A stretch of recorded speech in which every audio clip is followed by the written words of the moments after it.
The very important and expected results on the rank of the matrix, which are very helpful in the CSIR net mathematics exams and UGC net exams. First one is, if A is an m by n matrix of rank R, then A is row column equivalent to the matrix? Yes. In the normal form, that is, the identity matrix of order R with 0 submatrices. Right? Second, if A is an m by n matrix of rank R, then there exist non-singular matrices P and Q of order m and n respectively, such that PAQ is equal to, it is a matrix which is partitioned into identity matrix of order R and then the 0 submatrices. Right? So these are very important results. Then is a remark, in fact, P and Q are the product of the elementary matrices. We all know this, right? So if A is non-singular matrix, then PAQ is equal to identity matrix of order n. Yes? Okay.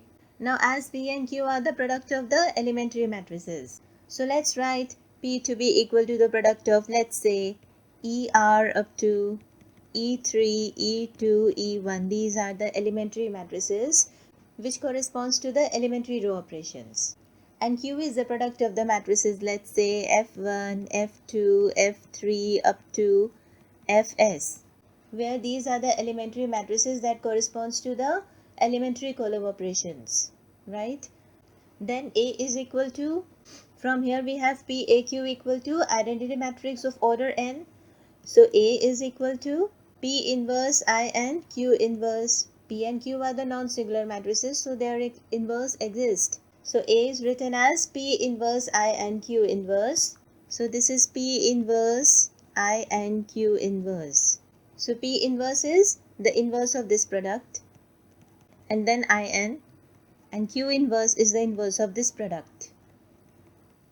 Opening the inverse, when opening the inverse, just write as E1 inverse, E2 inverse, E3 inverse up to ER inverse, IN, Fs inverse up to F2 inverse, F1 inverse, which finally is equal to E1 inverse, E2 inverse, E3 inverse up to ER inverse, and then Fs inverse up to F2 inverse, F1 inverse. IN is your identity matrix of order n, so it's okay with this. So what result we are getting? That A is a product of the elementary matrices, right? Okay. Third point, if A and B are two m by n matrices such that rank of A is equal to rank of B, then A is row column equivalent to B.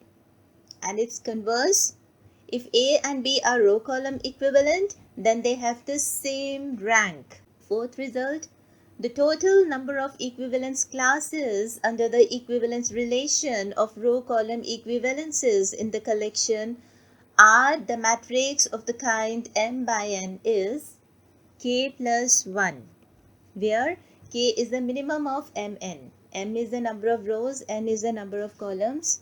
So any m by n matrix is row column equivalent to one of the following k plus 1 matrices. That is 0 matrix, and then the normal format matrix I1 0 0, and then other normal matrices I1 0 0, I2 0 0, I3 0 0 up to IK 0 0. These are total k plus 1 in number, right? Okay. Fifth result, let A be an m by n matrix and rank of A is equal to R. Then there exists a non-singular matrix P such that PA is equal to B and the 0 submatrix, where B is the R by n matrix, right? And rank of B is equal to R. For the same result, if A be m by n matrix and rank of A is equal to R, then there exists a non-singular matrix Q such that Q is post multiplied with A, right? Such that AQ is equal to C and the 0 matrix, where C is an m by R matrix. These are very important points. And rank of C is R. Please remember this. So these are the very important results on the rank of the matrix which I have discussed to you. go through all these results, very important one. And in the next session, we are going to prove some theorems based on the rank of the matrix. Alright, thank you. Have a nice day.